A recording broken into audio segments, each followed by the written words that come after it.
hello. Welcome. Welcome to Crime in Court.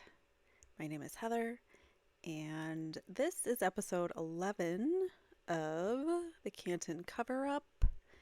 And we're going to be talking about the federal probe today, which,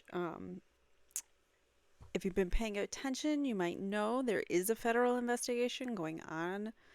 Um, it's more of an investigation of the investigation because if you've been following any of my series, you know that the investigation of the unaliving of John O'Keefe, Officer O'Keefe, um, there's a lot of questions. So, and a lot of inconsistencies, and we've been through 10 episodes by now, and I don't know. What do you guys think about Karen Reed's innocence or guilt at this point? If you've been following along and you've been paying attention, where are you leaning? Because I'd be curious to know if any of you out there still think that Karen is guilty. A lot of people, this is a very contested, very hotly debated trial, or case, I should say, topic, especially in Massachusetts. It has really divided the towns, like nearby towns, and it's crazy the amount of people that have come out of the woodwork to stand up for their fellow man. I think it's amazing, with all the protests and everything like that, and showing their support at the courthouse for her. So let's go into the federal probe. I don't mean to be covering her face, but we're going to get into the letters. But first, I want to talk about, so last time, in the last episode, we did a two-part episode for episode 10, and we went through the entire list of Turtle Boy's top 27 reasons why there was an undeniable cover-up to John O'Keefe's investigation of his death. So, as we have sparsed through everything, what do you guys think? At this point, we went through two episodes, both over an hour long each, about the exculpatory evidence. So everything that Turtle Boy said in his list of 27 reasons why there was an undeniable cover-up also exculpates Karen. So they're both one and the same, the list. So I used his list, and then I backed it up with court documents and facts and statements and things that, I went through and found in reports. So I could back up Turtle Boy's, each of his claims, each of his reasons why there's a cover-up / why Karen's innocent. So at the very end, I tacked on this 1B because I knew this episode was coming, and because this was huge news right at that time, because this just came out like about a week ago, a little over a week ago. So when I was planning this episode, I knew this was in the works. Anyways, so because of the fact that the Norfolk District Attorney's Office was so frightened by the threat of a federal investigation, they reached out to FBI, Department of Justice. We'll see in these letters. I'll take you through each one, and we'll go through it. But here, as I stated here, so worried after learning that some of the, quote, witnesses in attendance the night of January 29th were summoned to testify in a grand jury, the Norfolk District Attorney's Office initiated contact with federal agents in letters disguised as pleas for discovery so that they could graciously hand it on over to the defense in a timely manner. So they were using this excuse like, hey, we really need to get this discovery over to the defense. It's our obligation as attorneys, blah, blah, blah, blah. We got to do this. So please give it to us so we can turn it over to defense so they can be prepared. It's all about them. We're just being nice, I'm sure. So the letters reveal that the Norfolk District Attorney's Office is actually likely the target of this federal investigation. So we're going to read all of the letters in this episode. First, what was I going to do first? Hold on, what's the next slide here? So these are just copies of the letters, but we're going to get to the actual letters. So here, the first letter is from Joshua Levy, who is the first assistant United States attorney. Oh, I'm sorry. Wait, I was going to read this first before we even get into that. Sorry. Totally forgot. So what I wanted to say, and I'm going to put my face back up here. I totally forgot about this. So Turtle Boy has been saying for months and months and months that there is a federal investigation going on. He knew this. He said he had sources. You know, he could confirm and verify, but he couldn't tell us how he could verify. He just said he knew that there was some kind of federal investigation happening. And we didn't actually know it until December 5th, 2023, when Ted Daniel of Boston 25 News reported on this. He's been following this case very closely. I don't know, I'm not local to the Boston area, but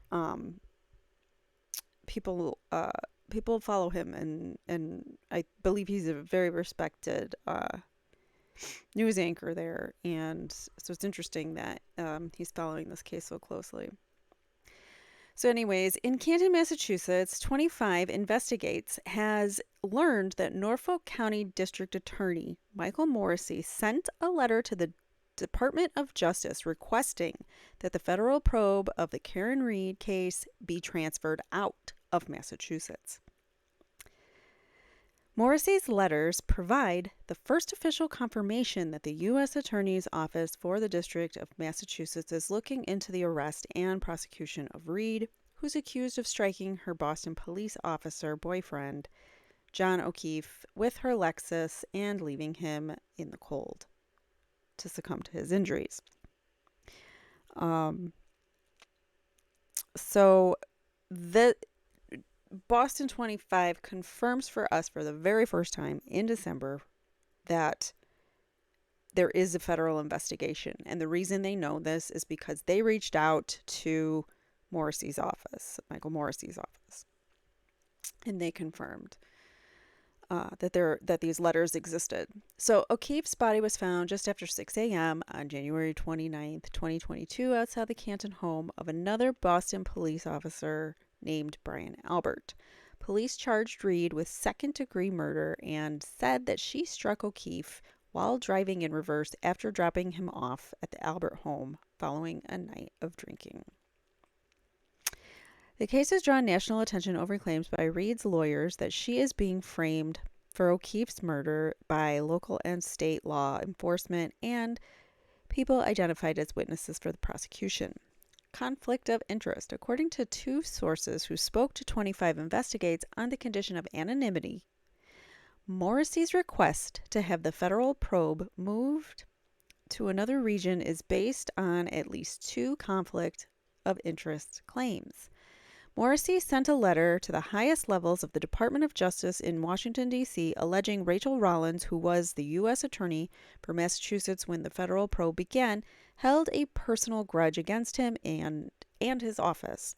A source said Morrissey referenced public comments made by Rollins that are critical of him.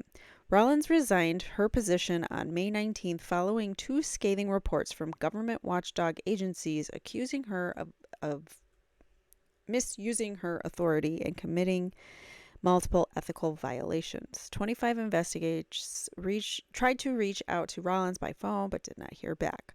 According to two sources, Morrissey's letter also referenced a high-level federal prosecutor in the U.S. Attorney's Public Corruption Unit in Boston who is married to a former assistant district attorney from his office. The circumstances surrounding the former employee's departure are not public record, and 25 Investigates has been unable to confirm the reasons she left Morrissey's office or what the conflict could be. 25 Investigates filed an official request for a copy of Morrissey's letter on October 31st. On November 14th, the Norfolk DA's office denied the request, claiming the document is not a public record. Their written response said the letter is exempt from disclosure because it contains confidential personnel information. It really doesn't. Privileged attorney work product and is connected to an ongoing criminal investigation. There was a hearing about these letters, and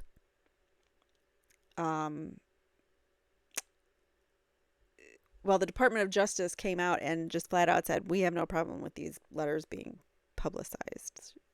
You can make them public. There's nothing in them that we need to keep secret. So 25 Investigates has petitioned Secretary of State William Galvin's office to force the Norfolk DA to release the letter. In the petition, investigative reporter Ted Daniel argued, quote, the DA's office can make a claim to withhold their own investigative techniques, but that argument is irrational when they are not the investigators.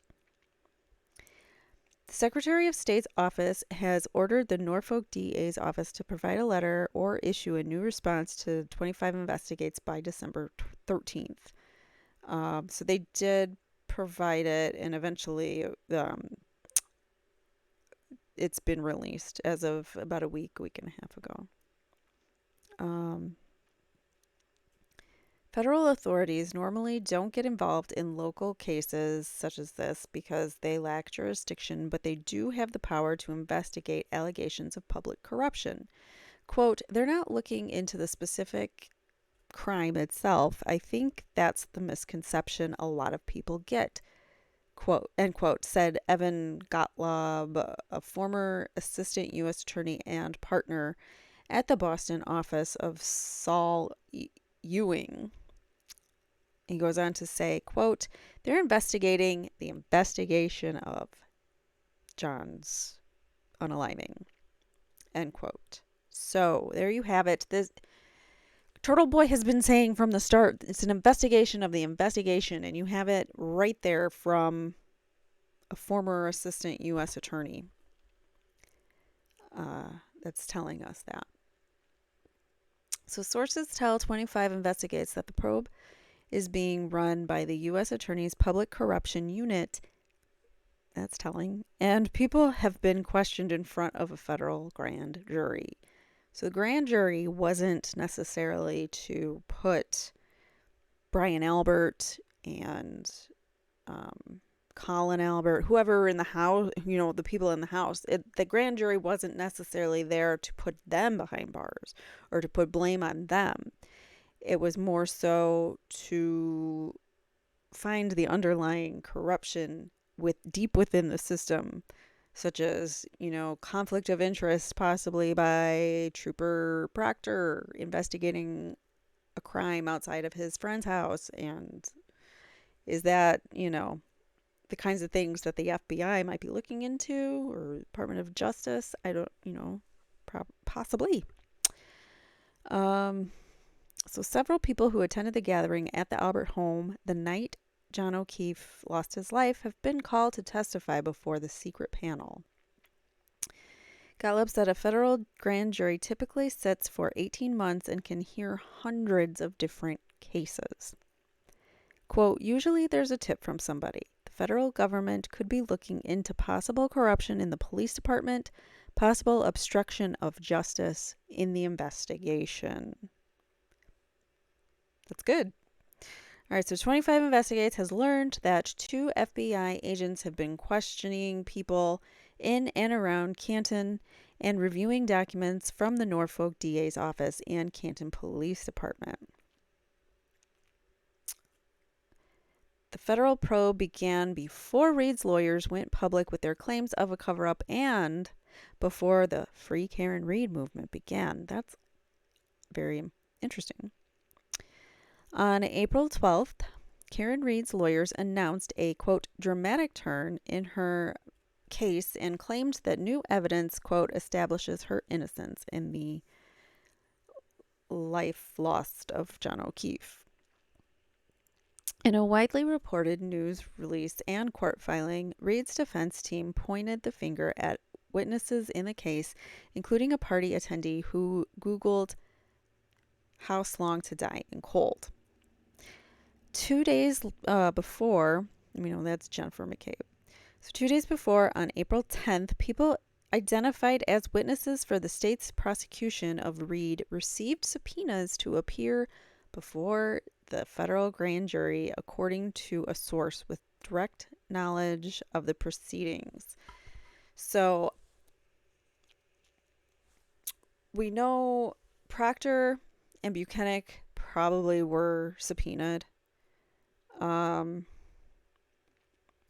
We do know that Colin was subpoenaed and he had to testify in front of the grand jury. I'm assuming Brian Albert, Nicole Albert, all of them received subpoenas, but we don't know for sure because it's all secret. Grand juries are secret.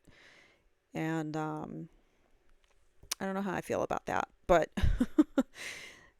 you can get transcripts, I guess. Like, I don't know if the public can, but I know attorneys can get transcripts if it's related to their case or whatever. I don't know, but most of the time things are done in secret for the grand juries. 2 days before, on April 10th, people identified as witnesses for the state's prosecution received subpoenas. That timing suggests someone with knowledge of the case secretly approached the U.S. Attorney's Office and requested the probe. Whew. So somebody actually went. Maybe it was someone from that night. Maybe it was one of the witnesses from that night. Maybe somebody actually decided to do the right thing. Maybe it was Brian Higgins. He's the only person at that at the party that wasn't family.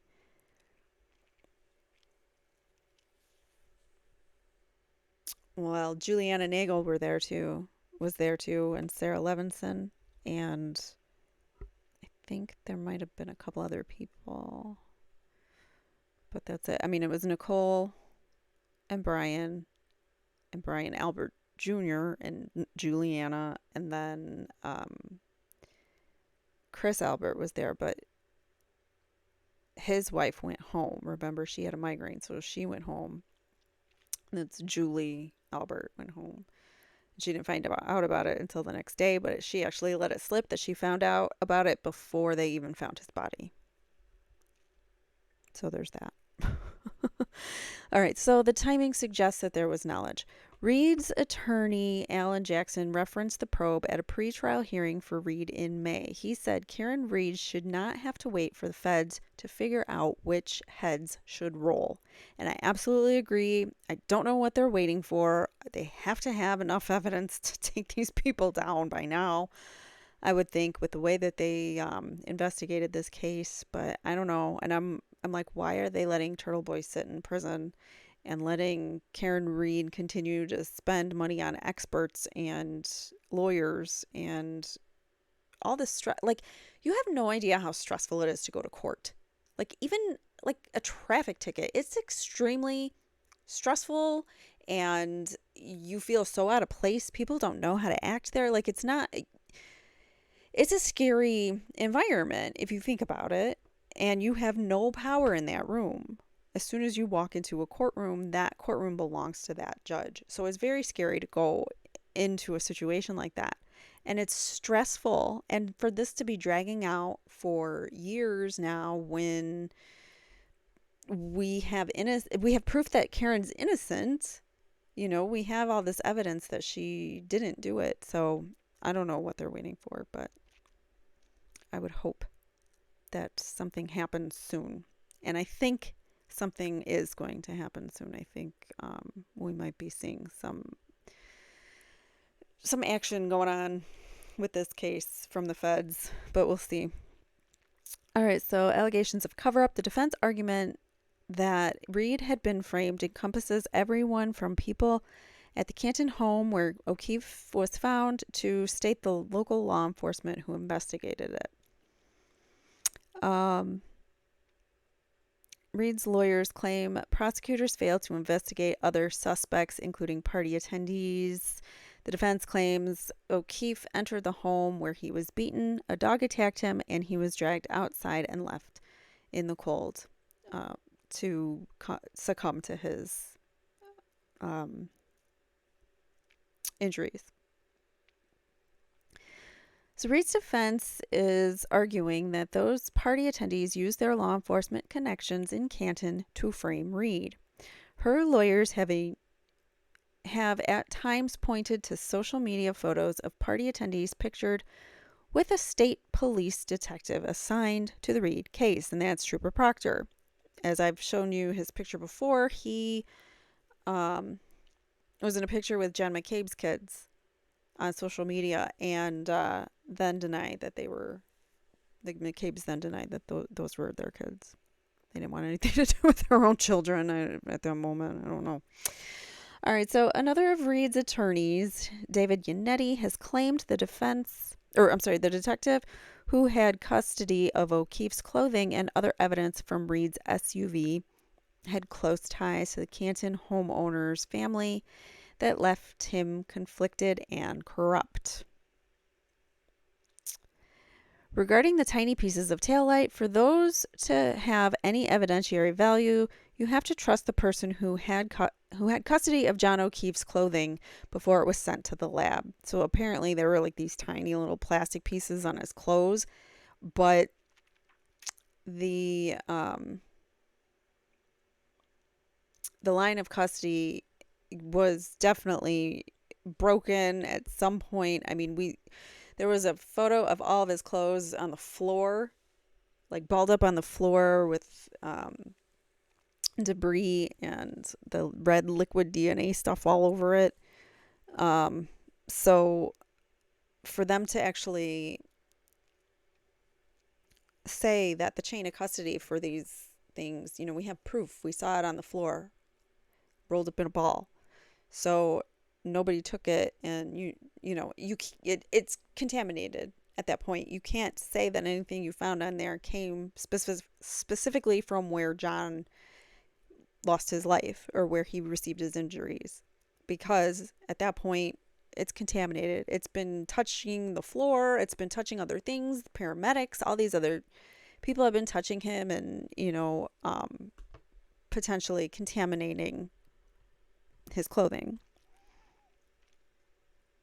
Where else were we? So meanwhile, prosecutors say they've amassed a pile of evidence from numerous witnesses who said Reed was asking if she hit O'Keefe the morning his body was found. To conflicting statements Reed made to witnesses, including O'Keefe's niece, forensic evidence of skull fractures that led to bruising of his face, and voicemails and texts suggesting discord in their relationship. Well, she was angry that he wasn't answering her calls, so I'm sure she was not leaving the nicest of voicemails. I believe it is said, and I have not heard it, but it is said somewhere that she said she hated him, and she's probably in frustration and anger because this had been something he had done in the past. We know this. He had gone off and not, reached back out to Karen, and they had arguments about that before, and then he said he promised he would never leave his niece and nephew again. Because that was part of it, was that he had left all night to go out drinking, and Karen was back behind watching the kids. So this was like he was repeating the pattern. So of course she was angry. She was angry at him. But that doesn't mean that she ran him over. I mean, if anything, it proves that the anger didn't come until afterwards, when he wasn't answering her calls. I don't know. Anyway, so prosecutors have denied any conflicts of interest among police who investigated his unaliving, and claim Reed's attorneys have pointed to erroneous or misleading social media posts to bolster their claims. So basically the Commonwealth is just saying, oh yeah, they're lying. They're these social media posts of Proctor with Jen McCabe's kids. Don't worry about those. Just look the other way. DA Morrissey took took the unusual step of releasing a video in August condemning what he called the absolutely baseless harassment of witnesses in the Reed case. To have them accused of unaliving is outrageous, Morrissey said in the video. To have them harassed and intimidated based on false narratives and accusations is wrong. They are witnesses doing what our justice system asks of them. Gottlob said the federal prosecutor's job is to seek justice, not to get involved in a case because of conflicting personal conflicts. He said the public corruption investigations he worked on typically lasted 2 to 4 years before charges were filed. Wow. So we might be waiting a while still. Maybe it's not coming down anytime soon, but I would hope, since Karen's supposed to go to trial in March 12th. So if no criminal activity is found, he says federal authorities are not obligated to disclose that, and it's possible the probe could finish as quietly as it began. You won't hear anything about it. I'm pretty sure anybody in the U.S. Attorney's Office that's looking into it knows how important it is to get this right based on the interest on both sides of this matter. So I think that's a really great article to get us started on the federal probe. It was a little lengthy, but I think it was a great article to kind of give us some background, give us a little bit of information about what the federal probe might look like. 2 to 4 years. That's a long time. But it seems like they've already been at it for almost 2 years now. A big part of me thinks that the feds are just letting them hang themselves more and more and more. And that's why it's dragging on. They're letting themselves just, do more corrupt things.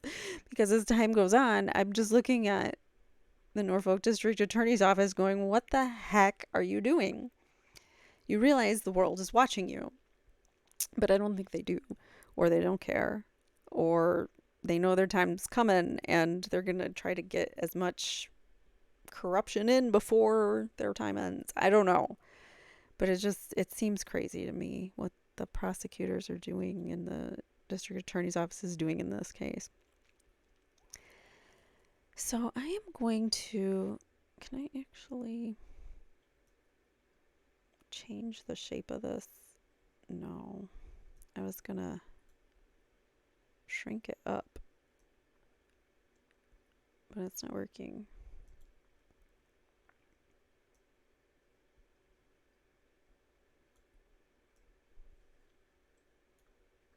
And that's not working. Okay. Never mind. I was going to try to shrink it instead of going back and forth, but all right, so let me take this off here. All right, so the first letter number 1 is being written May 9th, 2023. It is written by Lynn Beeland, First Assistant District Attorney's Office of the District Attorney for Norfolk. So she's the First Assistant District Attorney. And she is writing a letter to Joshua Levy, First Assistant United States Attorney, U.S. Department of Justice. So that's where we're going to begin. Good old Lynn.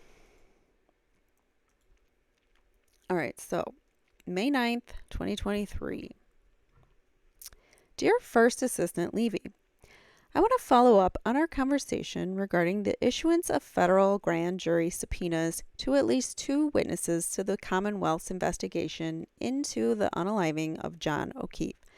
So they must have spoken on the phone because she's following up on their conversation. I'm assuming that she talked to them and then sent a letter to follow up. So as you know, indictments have been issued in Norfolk Superior Court, and the prosecution is ongoing. See Commonwealth versus Karen Reed. As a prosecuting agency, the Norfolk District Attorney's Office has the constitutional duty to provide the defendant with exculpatory evidence. The obligation in Massachusetts to provide exculpatory information pursuant to Brady versus Maryland and its progeny means not only the constitutional obligation to disclose exculpatory information, but also the broad obligation under our rules to disclose any facts that would tend to exculpate the defendant or tend to diminish his or her culpability. So basically, they're just stating the statute that they got to turn over anything that exculpates or shows that Karen could be innocent or she might not have done it. Anything along those lines. Under the Massachusetts Rules of Criminal Procedure, mandatory discovery includes all facts of an exculpatory nature and all statements of witnesses. So anything of an exculpatory nature must be turned over in discovery to the defendant. It's just, that's the way it is. And that's everywhere. Pretty much everybody follows this Brady versus Maryland.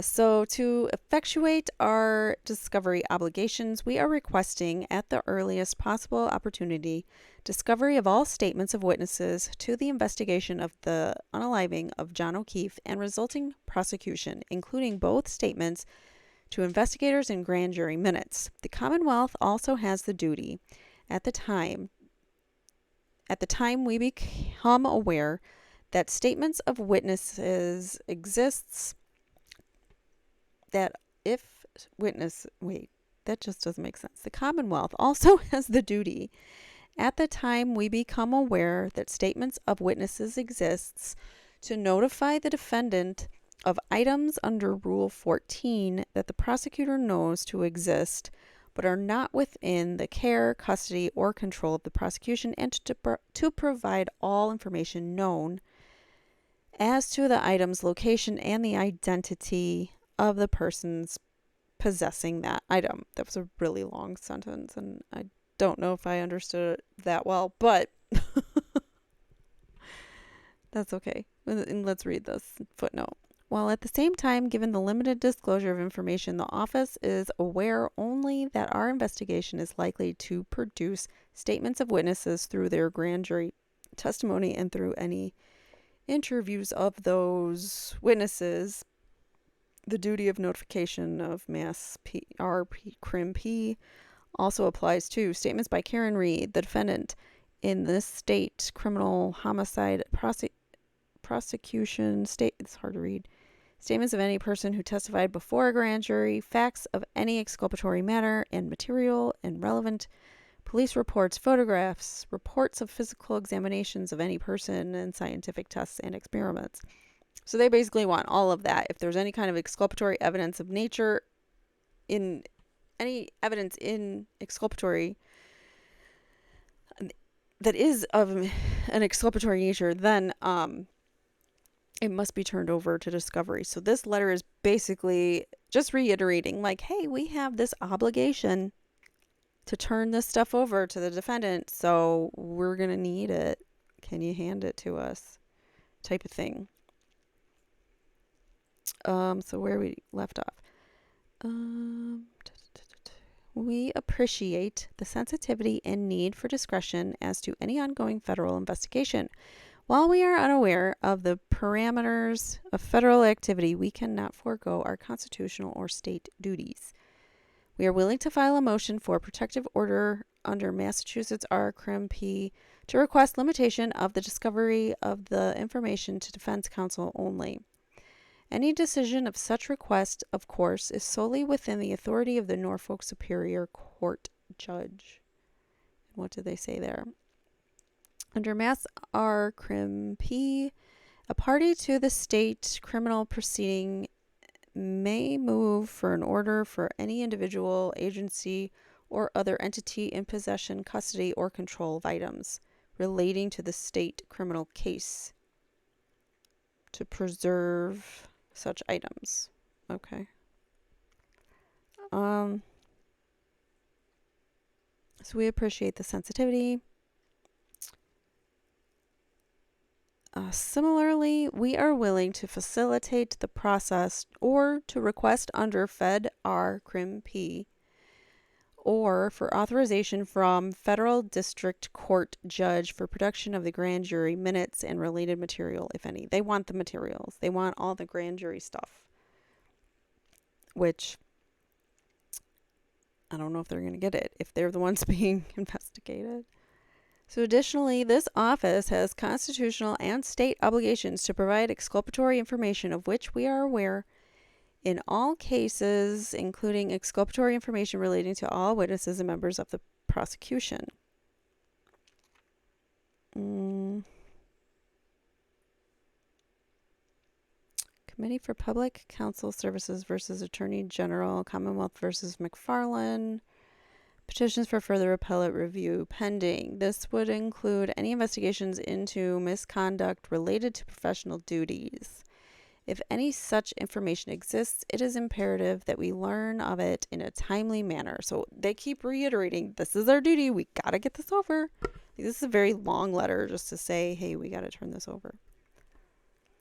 In sum, we would appreciate the notification that subpoenas issued. It's imperative that at the earliest opportunity we are able to provide discovery to the defendant. Yeah. It's all for the defendant. I don't think so. But anyways. So moving on to letter 2. Letter number 2 is 9 days later, written by Michael Morrissey to the Office of Professional Responsibility. Buckle up, fellas. This is a longer one. So, all right. So it's to the Office of Professional Responsibility. So the U.S. Department of Justice.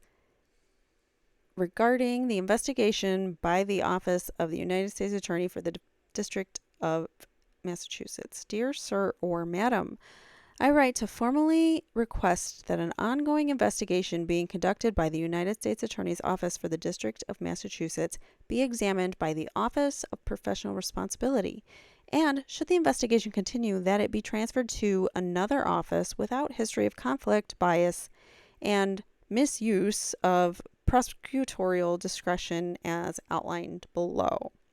So they're saying, get it out of that office because there's a conflict of interest.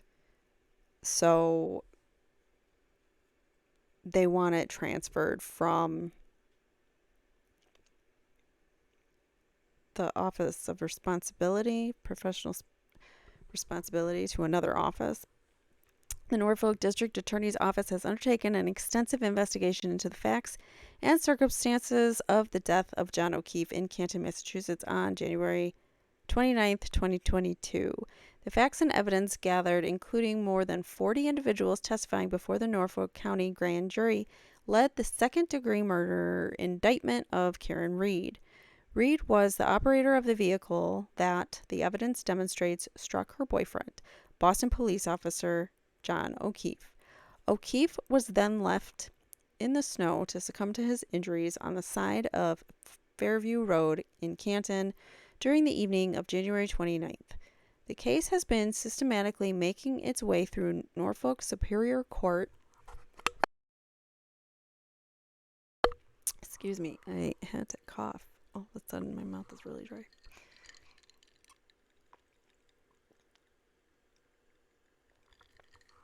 All right, sorry.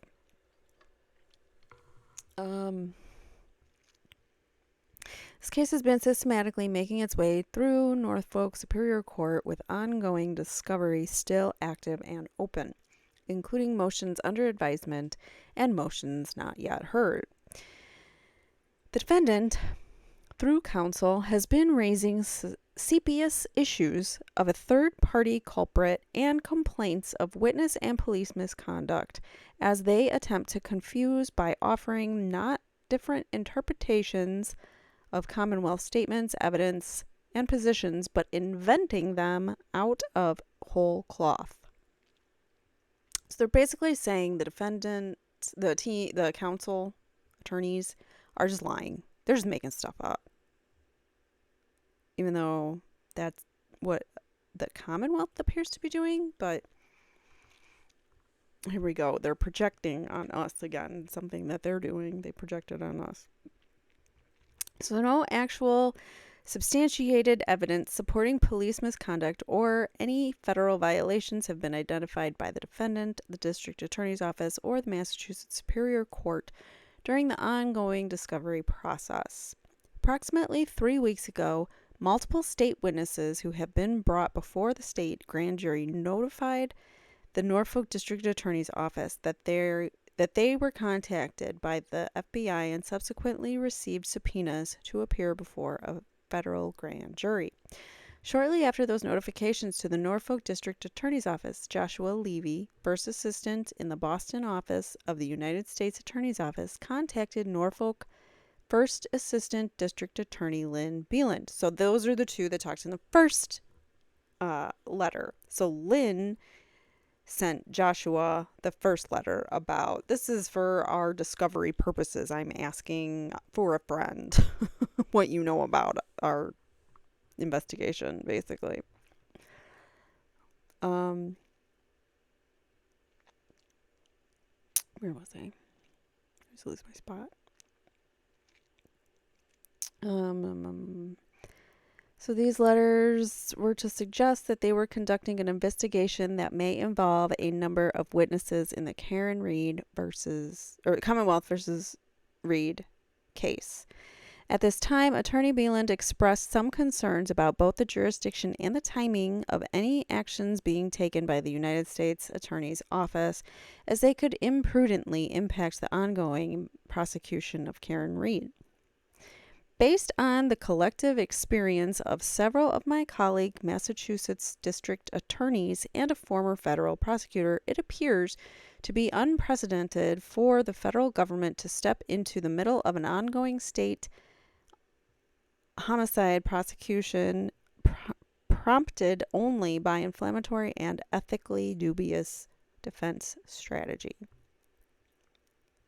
So they're saying it's unheard of that the feds would insert themselves into a case and throw in another jab at the defense team again, saying that they're dubious by, creating lies, making stuff out of whole cloth. In the conversation with First Assistant Norfolk District Attorney Lynn Beeland, Assistant United States Attorney Joshua Levy declined to identify what jurisdiction the federal government had in this case. In what appears to be a highly unusual and possibly misuse exercise of power, Attorney Levy indicated that the U.S. Attorney's Office was still proceeding ahead with an investigation that would involve individuals who were active participants in events and or witnesses in the state's case.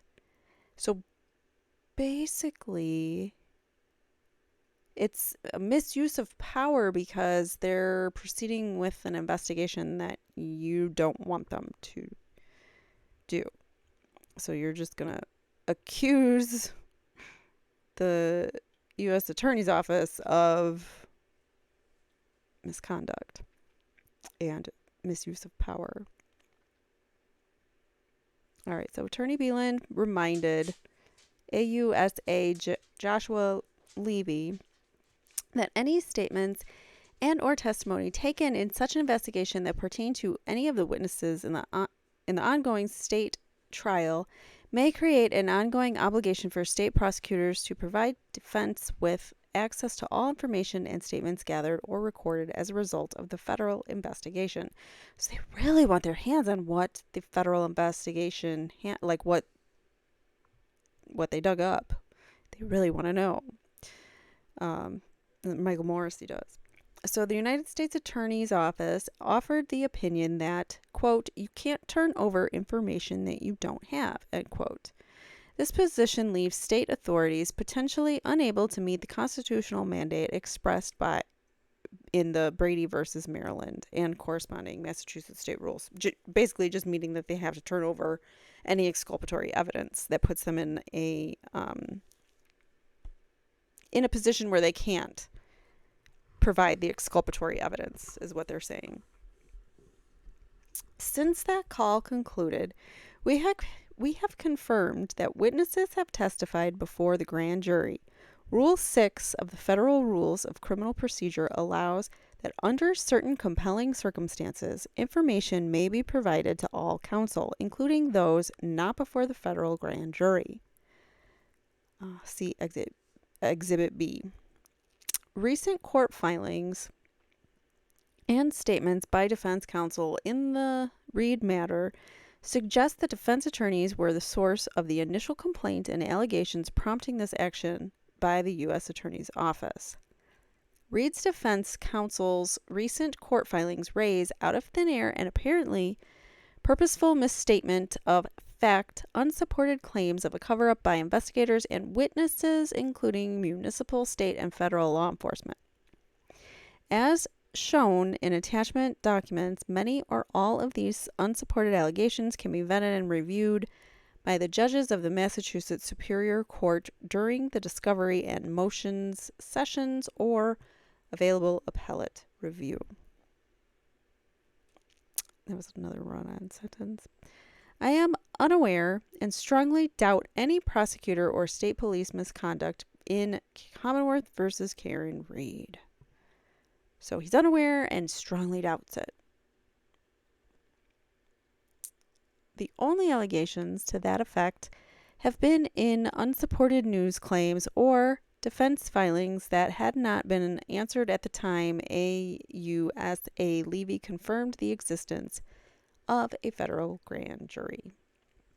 It raises the question why the apparatus of the DOJ would intervene even as such issues are still being assessed by a justice of the Massachusetts Superior Court without some additional impetus on the part of the United States Attorney's Office. So they're like, why the heck are you investigating? Why did you even get wind of this investigation, and who the heck put you in charge of investigating it? It's almost like he's like, who the heck do you guys think you are, United States government, to come in and question me? So it raises the question why the apparatus of the DOJ would intervene. I read that.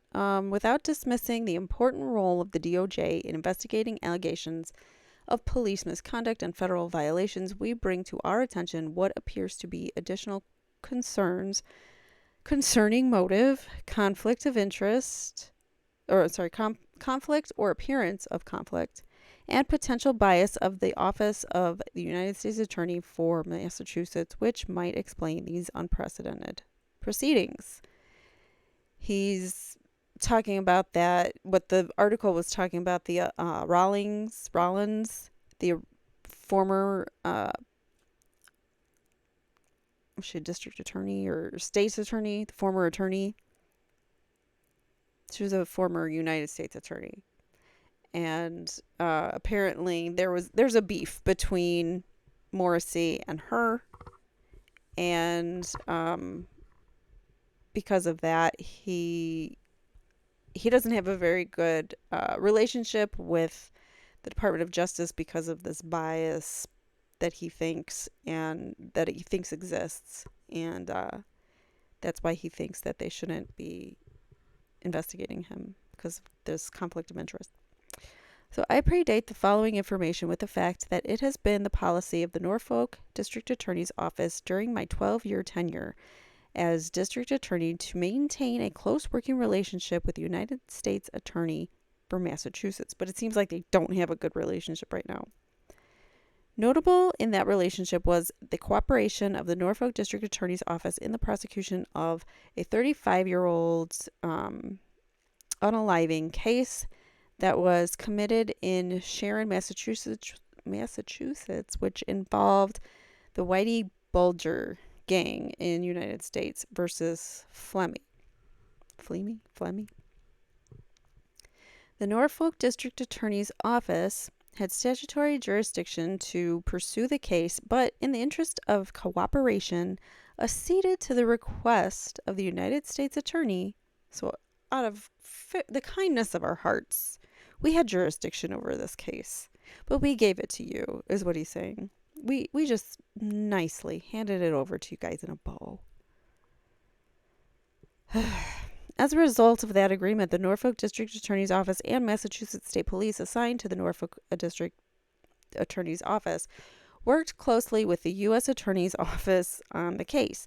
During this period, AUSA Dustin Chow, without nexus to that prosecution, asked a Massachusetts State Police detective involved in the matter if he had any kind of damaging information on the district attorney, first assistant, or the Norfolk District Attorney's Office. So, corruption's been going on for a long time because a previous attorney was looking to find out if there had been corruption between with any of any kind of done by the district attorney, first assistant, or anyone in the Norfolk District Attorney's Office. So they've been sniffing around for this bubble to break. And I think the Karen Reed case is the one that's going to do it. All right, so this sua sponte question was not without context. Laura G. Chow, Dustin's wife, had been an employee of the Norfolk District Attorney's Office prior to the case mentioned above. Not long into her tenure, it became apparent to her supervisors that she required more seasoning and legal experience if she was to succeed in a superior court role. She was offered the chance to gain more trial experience in the district court without any loss of compensation. Instead, she resigned and filed an ethics violation complaint with the Mass Board of Bar Overseers against the first assistant in the Norfolk District Attorney's Office.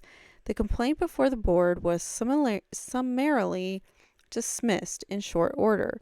Laura G. Chow was instead cited for a violation of her ethical obligation to provide accurate address information for her practice.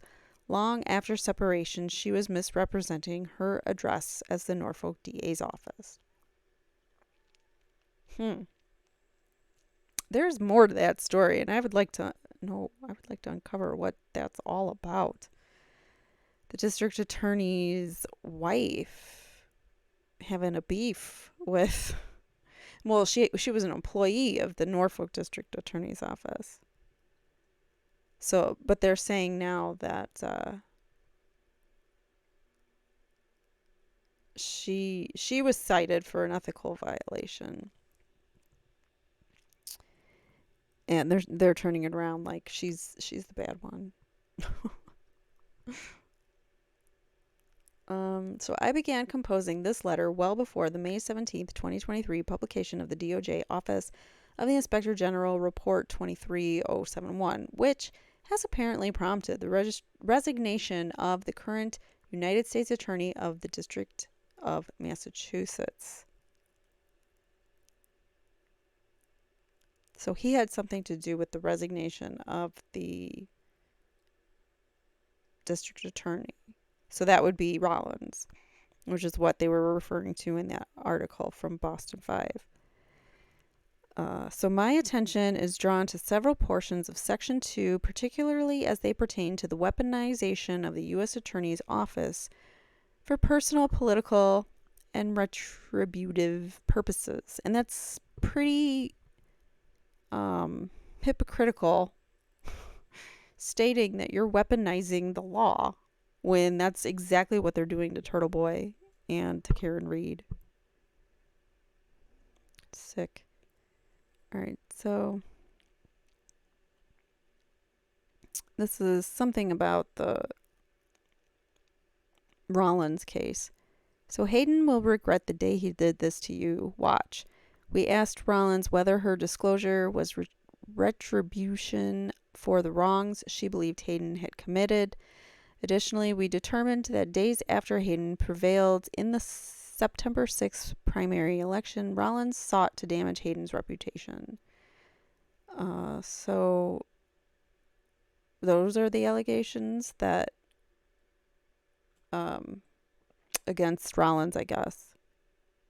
And The evidence demonstrated she used her position as U.S. Attorney in an ultimately unsuccessful effort to create the impression publicly that the Department of Justice was or would be investigating Hayden for public corruption.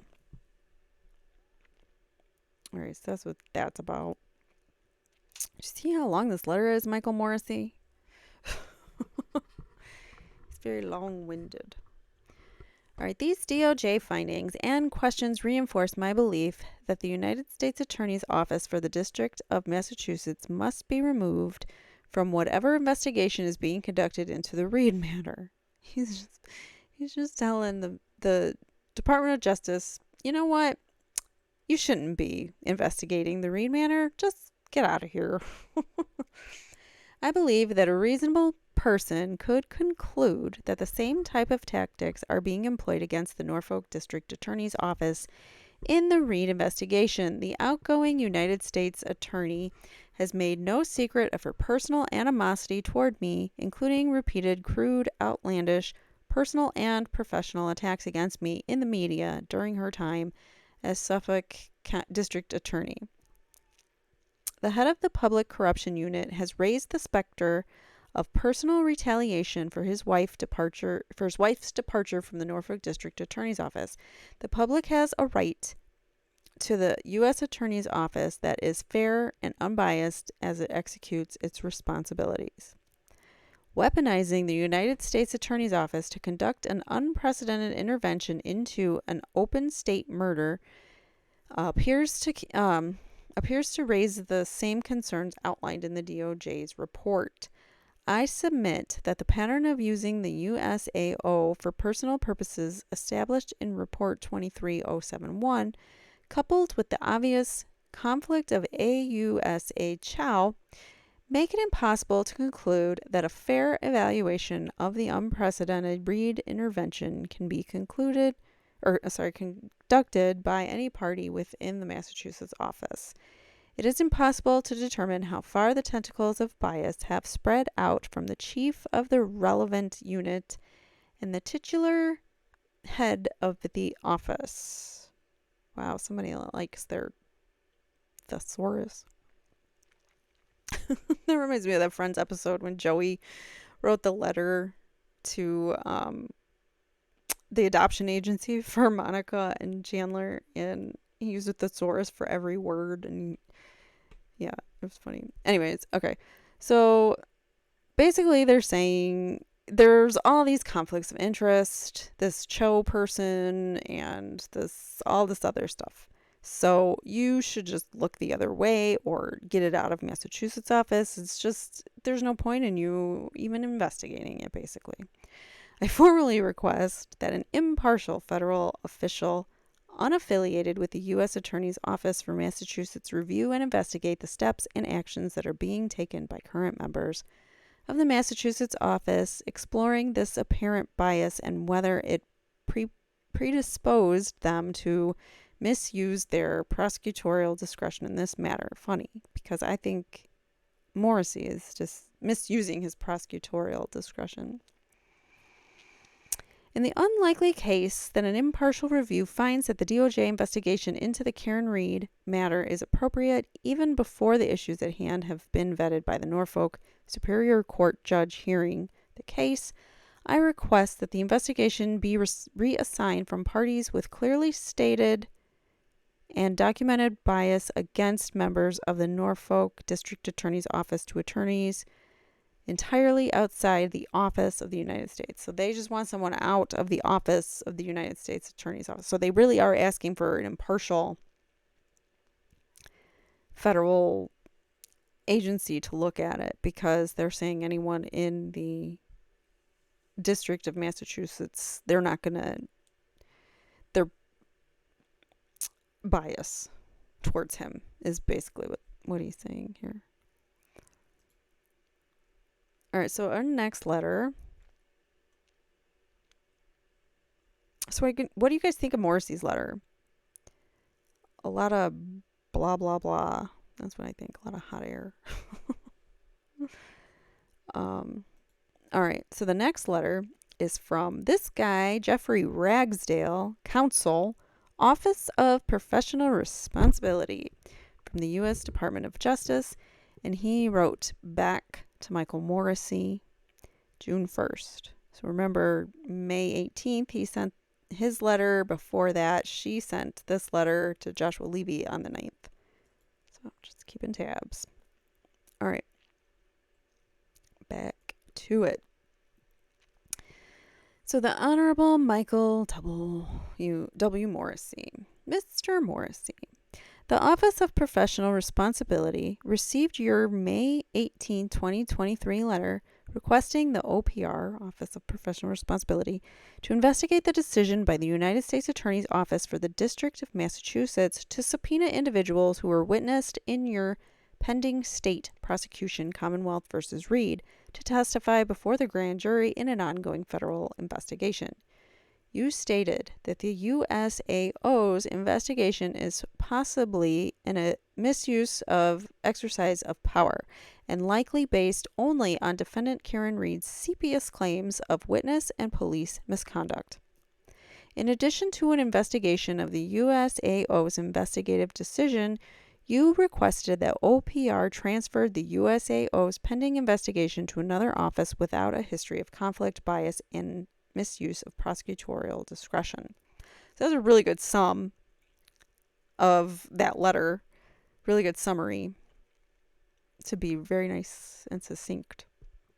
So the OPR has jurisdiction to investigate allegations of misconduct involving Department of Justice attorneys that relate to the exercise of their authority to investigate, litigate, or provide legal advice, as well as allegations of misconduct by law enforcement personnel that are related to allegations of attorney misconduct within the jurisdiction of OPR. That's a long sentence, but basically saying we have jurisdiction over whatever the heck we want. However, it is the policy of this office to refrain from investigating such issues or allegations if an active investigation is ongoing or litigation is pending. With regard to your request that another office be assigned to the pending grand jury investigation, a matter outside of OPR's jurisdiction, OPR forwarded your complaint to the Executive Office for United States attorneys for whatever action it deems appropriate. So he's sending it to this other office. He's like, you know what? Because you requested that we get it out of Massachusetts, here, I'm forwarding you to this guy. You're this guy's problem now. J. Macklin, General Counsel. All right, so thanks for advising OPR of your concerns, Jeffrey R. Ragsdale.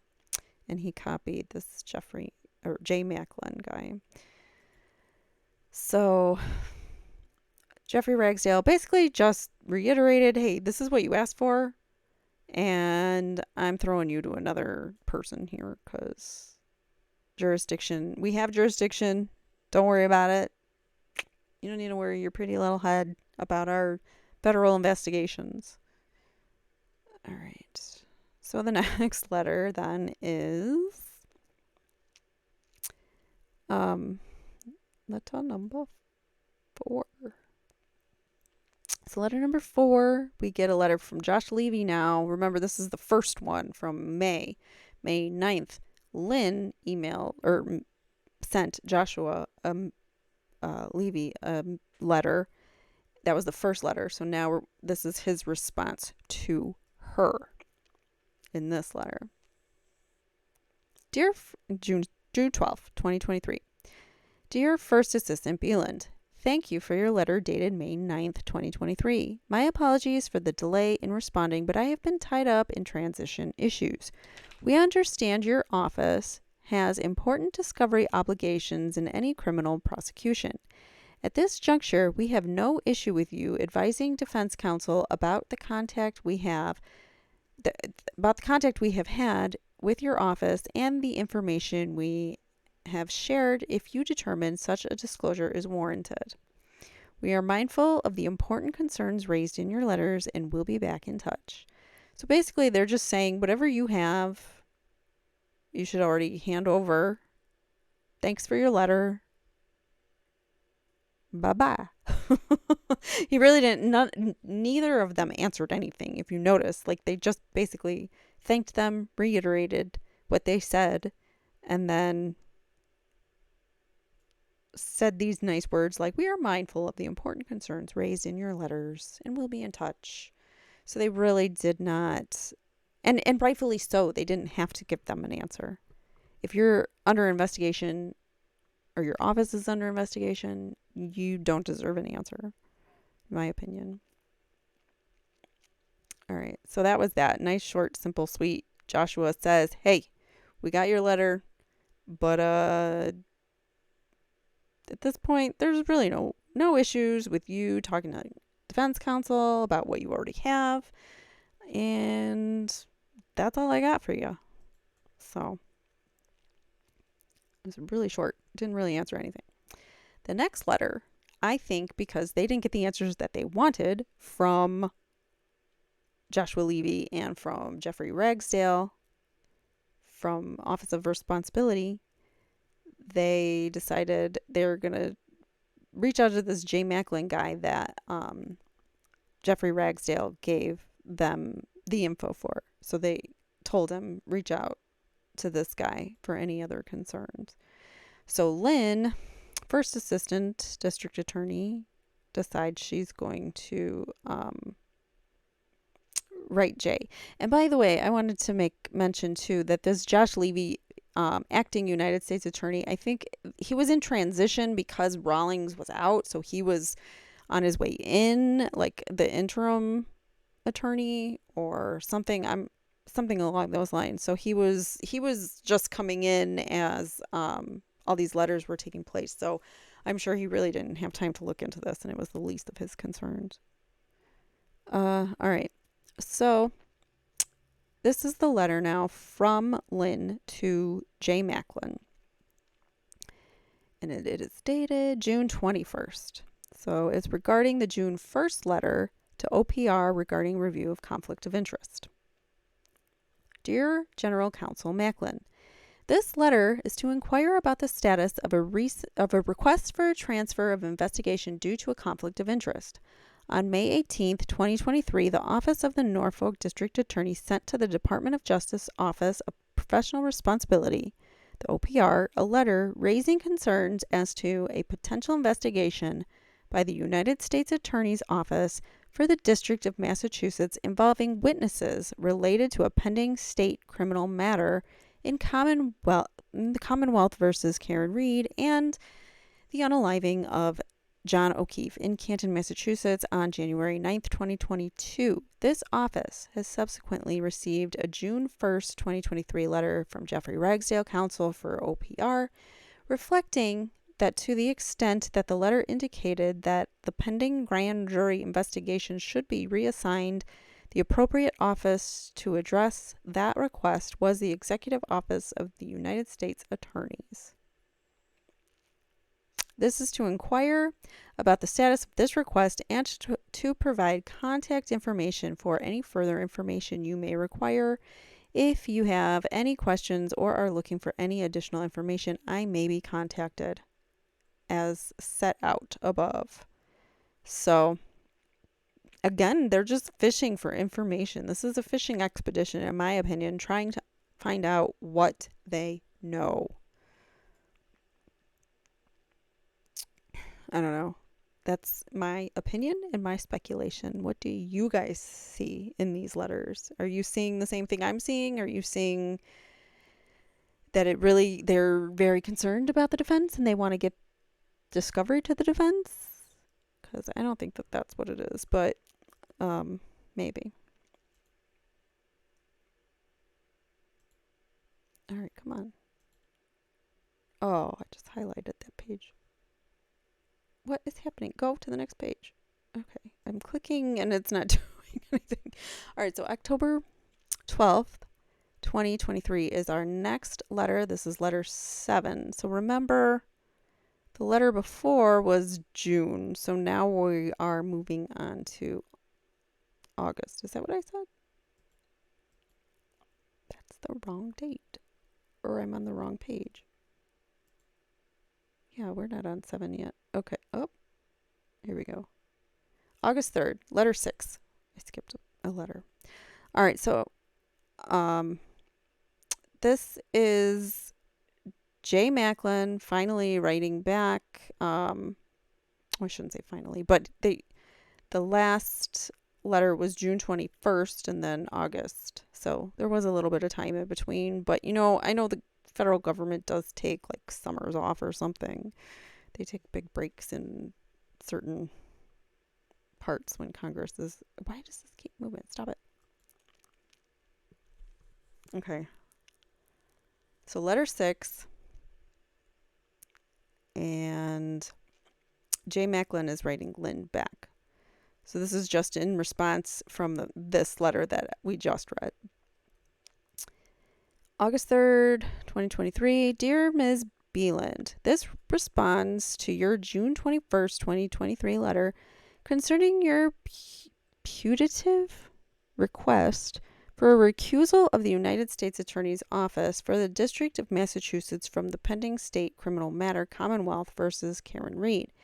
As you indicate, the Department of Justice Office of Professional Responsibility, OPR, informed you that they had referred your May 18th, 2023 letter to my office for whatever reason I deem appropriate.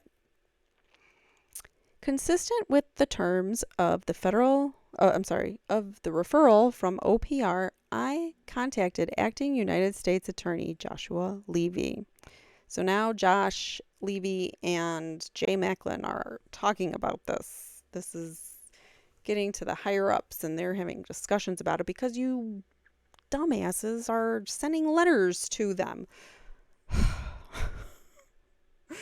Sorry. I don't mean that you people at the Commonwealth are dumbasses, but I'm frustrated. Consistent with the terms of the referral from OPR, I contacted Joshua Levy. Based on my understanding from that discussion with Levy, his office has a very different opinion of the circumstances in this case than as presented in Mr. Morrissey's letter. So his office has not reached any official determination whether prosecution is warranted, but they believe it is essential to continue their investigation given the information of which they are aware.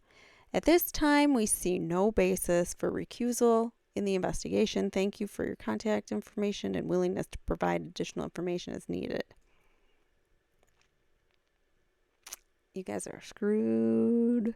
That's what I take out that. You guys can't do nothing. You're being looked at and they're not taking that investigation away. They're not budging. That was Jay Macklin reporting back to Lynn. The next letter is October 12th, 2023. Joshua Levy is the recipient. Lynn receives that letter from Jay Macklin in August. It's not really much of an answer. It's more of a wait and see type of thing. And then they're not going to do that. So October 12th, she reaches back out to the first assistant United States Attorney, Josh Levy. So in this letter from Lynn, right? This is from Lynn, October 12th.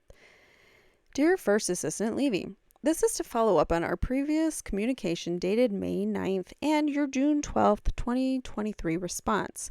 On September 15th, 2023, the Norfolk Superior Court set a trial date on March 12th, 2024 in the Commonwealth versus Karen Reed on the indictments for second-degree unalivings, manslaughter, while operating under the influence and leaving the scene of personal injury and loss of life.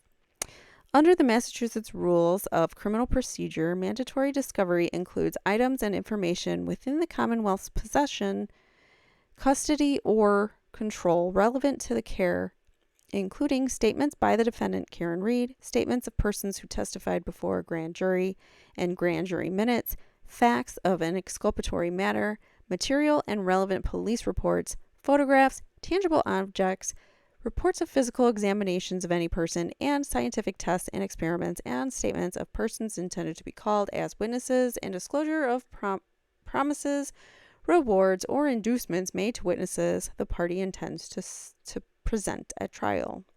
That's a mouthful. So basically, everything. The Commonwealth also has the duty to notify the defendant of items under Rule 14 that are known to exist but are not within the care, custody, or control, and to provide all information known as to the item's location and the identity of the persons possessing the item. So again, she did this in her first letter. She's just reiterating, hey, we need this evidence to hand it over to the defense to meet our discovery requirements. To effectuate our discovery obligations, we are requesting statements to investigators and grand jury minutes of witnesses in your investigation, as well as, to the extent they may exist, any of the other above described items or materials. Given the impending trial date, prompt disclosure is critically important. If there is need for limited disclosure of such items, please include such a request. So even if you can't give it all to me, give me some of it, because we just really want to know what you got on us. We are willing, with the appropriate foundation, to file a motion for a protective order. They said that already. To request limitation of the disclosure of the information to defense counsel only. Any decision of such request, of course, is solely within the authority of the Norfolk Superior Court judge. Similarly, we are willing to facilitate the process or to a request under Fed R. Crim P for authorization from a federal district court judge for production of the grand jury minutes and related material, if any, and to discuss per that rule under what conditions the material may be released for use in the state's judicial proceeding. It's basically, they just really want the transcripts of the grand jury procedure. Like, that's the one thing I think they really, really want, because they mention it several times. They want to know what questions were asked of the individuals, because they want to know who's being investigated. And by the questions, you should be able to tell who they're looking at. So additionally, this office has constitutional and state obligations to provide exculpatory information of which we are aware in all cases, including exculpatory information relating to all witnesses and or members of the prosecution. Committee for Public Counsel Services versus Attorney General Mass. Commonwealth versus McFarland. Okay. This would include any investigations also into misconduct related to professional duties. So, who screwed up? Who was the person, the professional on duty? Was it Michael Morrissey? Was it Trooper Proctor? Was it Canton Police? Like, who's the professional that you're looking at? Because all of those investigations should be privy to the public. Now, I mean, if you're going to send someone to prison for their entire life, basically, for a crime that they didn't commit, I mean, you have to have some kind of, I don't know. So that's what they want, I think, is what they really want is the grand jury minutes, and they want to know who the misconduct belongs to that they're looking at. So are they looking at Morrissey? Are they looking at Lynn? Are they looking at the troopers from Massachusetts State Police? They want to know they're really trying to know who's the target and give us the grand jury minutes. If any such information exists, it is imperative that we learn in a timely manner. It is imperative that at the earliest opportunity we are able to provide discovery to the defendant. If the investigation remains ongoing, we request notice of that status and information as to when the investigation may be concluded. So they even want to know when the investigation ends so that they know that they're not in trouble, or if they are in trouble. In particular, whether the investigation is anticipated to conclude prior to the March 2024 trial. They're just trying to say, please tell us when the investigation's over so we can breathe and sleep again at night. So this is letter 8. Right? This is the final letter, I think. Yeah, this is letter 8, not 7. This is 8. November 22nd, 2023, from Michael Morrissey. Wait, this is 7. I don't know anymore. This is 7. Because there's one more after this. So Michael Morrissey writes a letter to this Jody Cohen, special agent in charge of the Boston office of the FBI, the Federal Bureau of Investigation. He reaches out to the FBI because they haven't gotten their answers with Josh Levy or the Office of Professional Responsibility. So now they're going to reach out to this special agent in charge, Jody Cohen of the FBI Boston office. November 22nd. So when is that? I think we were October 12th and August 3rd before that. So there's about a month in between each of these communications. All right. So, dear Cohen, special agent in charge Cohen, it was a pleasure to meet you at the State House for the governor's press conference on hate crime enforcement. Okay, so Michael Morrissey, well, I wonder when they met. So he might just be bringing up something that was like years ago or something. I don't know. Or maybe he just met her. I don't know when the governor's press conference was at the State House, what he's talking about. Anyways, he goes on to say, I wanted to again extend my welcome and best wishes to you in your role as the Boston special agent in charge and look forward to working with you in the future. Okay, so I'm going to butter you up. I also wanted to renew this office's offer for your agents to speak to the state police who were involved in the John O'Keefe Canton unaliving investigation. My first assistant district attorney also mentioned our willingness to talk to the FBI, to the acting U.S. attorney in a recent phone conversation. If you would like to have your investigators talk to the state police, they can contact Detective Brian Tully at that number. So,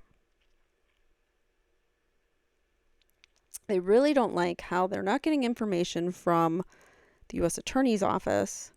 So they seek out the FBI.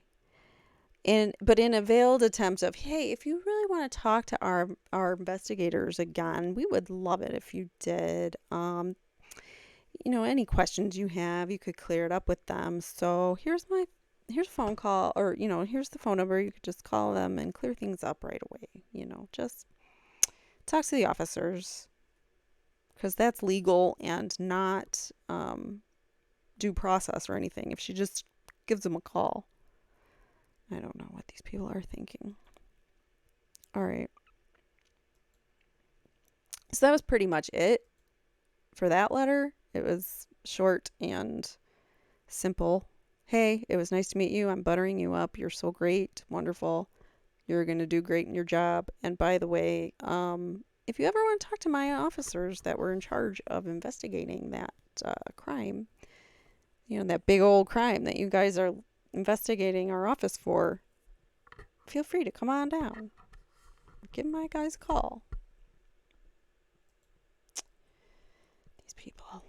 All right, so January 12th. This is letter 8. I get dyslexia of the brain. I've been going for too long here because I did a bunch of recordings all in one. All right, so this is to the Honorable Beverly J. Cannoni. She is the Superior Court Justice, Norfolk County Superior Court, and she is the judge that is overseeing the Karen Reed case. So this guy, Adam Deitch, I'm saying that right, for the Josh Levy office, is the author of the 8th letter that he's sending to Beverly Cannoni, Judge Cannoni. And this takes place January 12th, 2024. This letter: Dear Justice Cannoni, with respect to the above captioned letter, we received notice via letter dated January 9th, 2024 from counsel for the defendant regarding the Commonwealth's motion for protective order pertaining to Commonwealth's notice of discovery pursuant to Mass R. Crim P. with associated 6 attachments. We additionally received copies of the motion, the defendant's opposition, and related filings, including copies of the 8 letters at issue.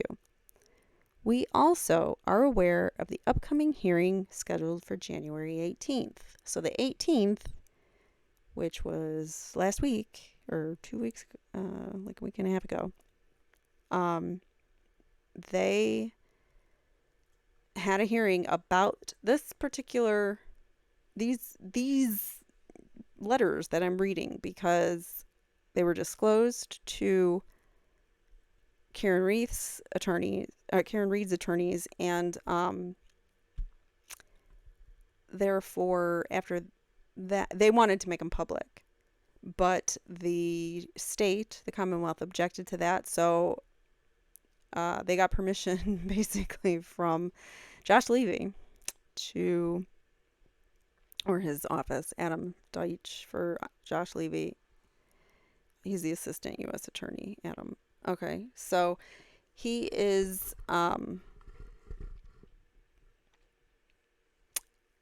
he's basically saying we're aware of the hearing and all of the attachments, the defense's motion, and yada, yada, yada.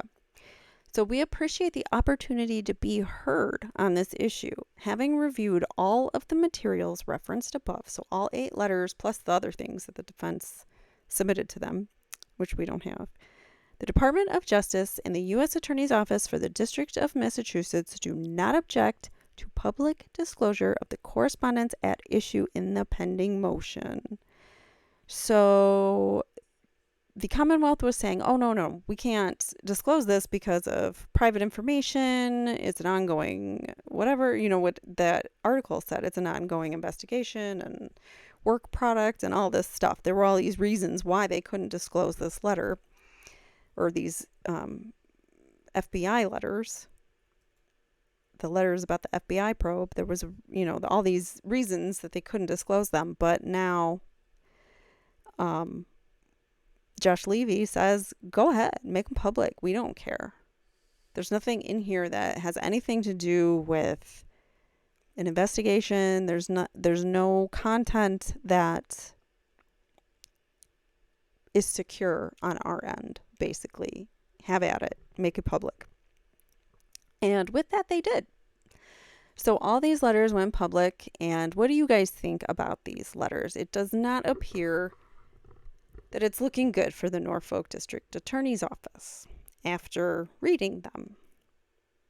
I mean, how many times did they reach out to them asking for information about the probe, about what's going on, and trying very unsuccessfully to come off with some sincere reason as to reaching out to them, like, oh, I just wanted to reach out to say, hey, you're doing a great job. But by the way, talk to my guys if you are unsure about their investigation, or if you have any pending questions about their investigation, just to clear things up. I don't know. These letters seem pretty damning to me. I